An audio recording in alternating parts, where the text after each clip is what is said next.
síndrome que tem essas características de língua fissurada, macroquelia, devido à quelite granulomatosa, e pode ter também paralisia facial, qual que é? A síndrome de Melkerson-Rosenthal. Lembrando, só fazendo uma revisão rápida aqui, síndrome de Albright ou síndrome de Makuni-Albright. Que síndrome é essa? É a síndrome que o paciente pode ter aqueles quadros de displasia fibrosa. Displasia fibrosa, nesses casos, grande maioria dos casos, poliostótica, ou acometendo vários ossos. Além da displasia fibrosa poliostótica, o paciente tem manchas café com leite no corpo, principalmente região de tórax e região de costas, e o paciente na síndrome de Makuni-Albright também tem doenças endócrinas, e uma das possibilidades das doenças endócrinas é uma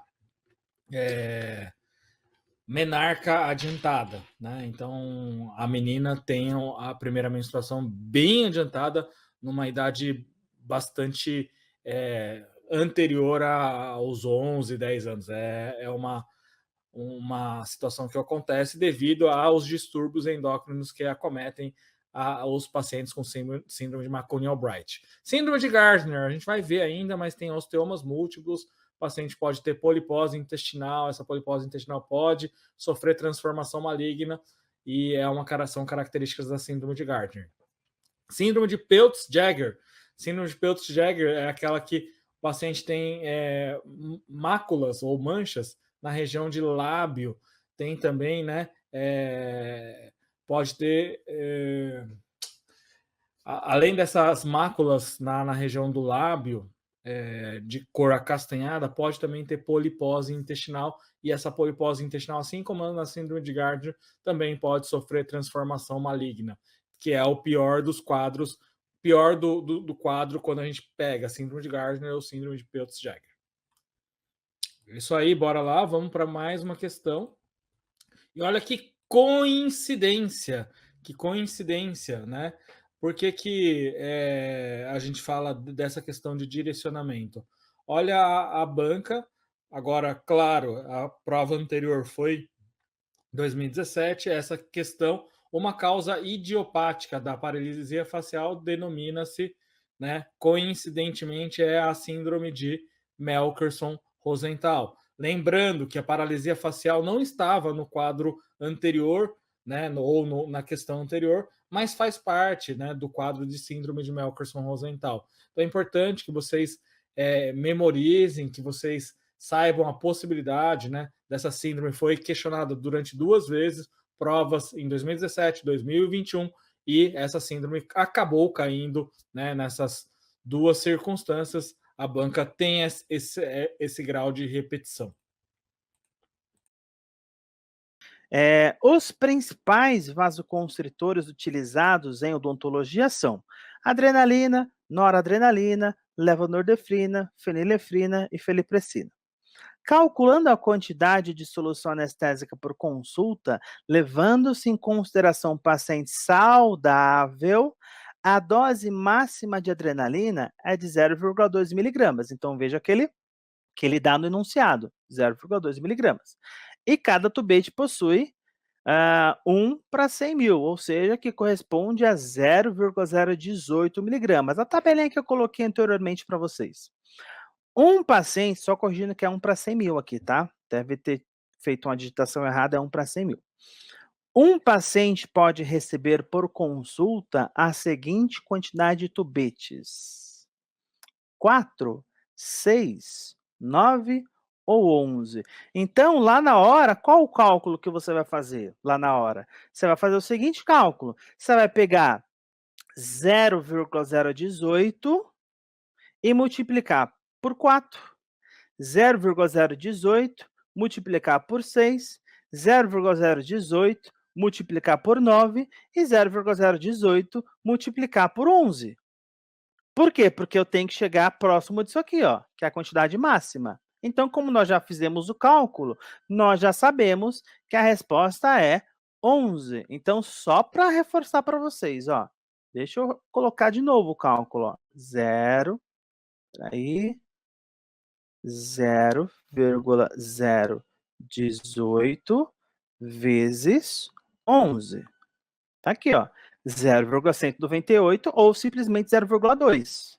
Se eu fizer 0,018 vezes 4, que é a resposta A, ó, vezes 4, ele me dá um número nada a ver. Então, eu vou fazendo esse cálculo até chegar na quantidade certa aqui, é a quantidade de 11 tubetes, ok? Então, é só pegar, porque ele dá tudo no enunciado, você só precisa fazer o cálculo. Então, multiplicar a quantidade em miligramas pelo tubete para chegar à quantidade máxima, tá? Nessa mesma questão, só que aqui não precisa nem fazer cálculo, mas você precisa ter estudado essa parte para conseguir responder de forma correta, né? Ó. Então, a quantidade máxima de adrenalina que pode ser administrada em um paciente de 70 quilos com história de doença coronariana, ou seja, ele tem um comprometimento cardiovascular, é de 0,02 miligramas, 0,04, 0,08 ou 1 miligramas. Aí, nesse caso, não precisa nem fazer cálculo. Aqui a literatura já fala para a gente esse número, essa quantidade. A literatura, os livros, os artigos científicos já nos dão essa informação, tá? Que nem precisa fazer cálculo. É 0,04 miligramas a quantidade máxima que você pode utilizar. E se ele pedisse a quantidade em tubetes, aí a gente sabe que a adrenalina na diluição de 1 para 100 mil, a gente poderia utilizar nesse paciente no máximo 2 tubetes. No máximo 2 tubetes. Onde você tem essa informação, professor? Aqui, ó.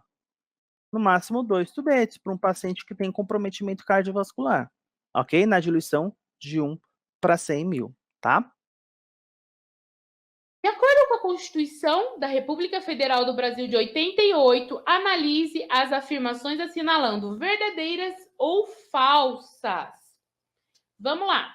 São de relevância pública as ações e serviços de saúde, cabendo ao poder público dispor nos termos da lei sobre regulamentação, fiscalização e controle, devendo sua execução ser feita diretamente ou através de terceiros e também por pessoa pública, pessoa física ou jurídica de direito privado. A saúde é um direito de todos e dever do Estado, garantido mediante políticas sociais e econômicas que visem a redução de riscos de doença e de outros agravos, e ao acesso universal e igualitário às ações e serviços para sua promoção, proteção e recuperação. Ok, né? A gente já viu isso em algum lugar. Assistência à saúde é livre iniciativa privada? E aí? O que vocês acham? Vocês acham que a iniciativa privada ela pode participar do SUS? Sim ou não? As instituições privadas não poderão participar de forma complementar do Sistema Único de Saúde, segundo diretrizes deste, nem mediante contrato de direito público ou convênio, tendo preferência às entidades filantrópicas e às sem fins lucrativos. E aí? O que está certo e o que está errado? Já te adianto que nós temos 3 alternativas verdadeiras e uma alternativa falsa. Vamos ver qual é a falsa e por quê? Nós temos, então, as três primeiras sentenças corretíssimas. Olha, questão boa que traz para a gente conteúdo. Por que o item 4 está errado? Vou refazer para você essa frase. As instituições privadas poderão participar de forma complementar do Sistema Único de Saúde, segundo diretrizes, através de contrato de direito público ou convênio, tendo preferência às entidades filantrópicas e às sem fins lucrativos. Essa seria a sentença correta. Guarde na sua cabecinha, vai ter uma questão mais para frente, mas eu vou já falar agora aqui, ó. O SUS, ele vai participar as empresas privadas, as instituições privadas, elas vão participar no SUS de maneira complementar. Guarda aí na cabeça essa palavra, complementar. Complementar quer dizer o quê? Que eu vou complementar aquilo que já tem. Algumas bancas, eles usam a palavra suplementar. Suplementar está incorreto. Não é de maneira suplementar. É de maneira complementar para complementar. E aí eu vou contar uma historinha para vocês nunca mais esquecerem o complementar. Complementar o que já tem. Suplementar é para aumentar o que já tem. Então, vai ser de maneira complementar. Vamos lá. Na minha cidade, em que eu sou secretária de saúde, eu preciso de um laboratório, de uma clínica que faça eletrocardiograma. Porque dentro do meu SUS municipal, dentro da minha rede de atenção, eu não tenho um arcabouço para oferecer o eletrocardiograma. Só que as pessoas estão indo no cardiologista e o cardiologista está necessitando e está pedindo o eletrocardiograma. Eu, como representante do SUS municipal, eu, como secretária de saúde, eu então vou desenvolver uma parceria público-privada através de um convênio com um laboratório, com uma clínica privada, para ela oferecer de maneira complementar a minha instituição SUS, uma maneira complementar a minha atenção à saúde, e vai oferecer naquela clínica privada os eletrocardiogramas que forem pedidos pelo SUS. Você entende que é complementar o serviço? Eu vou complementar a minha atenção à saúde no meu município. Porque não tem dentro da rede SUS do meu município, um local ou um arcabouço, ou um material técnico, ou recurso humano para fazer o eletrocardiograma. Então, eu faço um convênio com essa empresa privada para que ela faça todos os eletrocardiogramas. O que é importante você saber? Que a partir do momento que aquela empresa privada ela for contratada através de um convênio ou de um contrato, ela vai ter que oferecer os serviços como se fosse o SUS. Primeiro, ela só pode oferecer aquilo que foi contratado no convênio e ela tem que seguir os princípios e as diretrizes do SUS. Universalidade, equidade, integralidade. Ela não pode cobrar 1 centavo do paciente a mais, tá? Porque todos aqueles gastos estão sendo arcados pelo SUS. Ok? Ficou claro isso? Quem está acompanhando a gente aí no ao vivo, ficou claro essa parceria público-privada? Ficou certo que as empresas privadas elas podem participar do SUS de maneira suplementar ou de maneira complementar? De maneira complementar, né? Complementar o que já tem. Beleza? Vamos para a próxima. Vamos lá. A saúde é vista na Constituição Brasileira de 88 como? Olha essa questão. Bem-estar a ser adquirido no mercado. Alternativa B, bem-estar que deve ser subsidiado pelo Estado para aqueles cidadãos menos favorecidos. E na Constituição Federal, vocês acham que a saúde é um direito de todos ou é só aqueles mais pobres? Vamos pensar rapidinho aí na vacinação do Covid, né?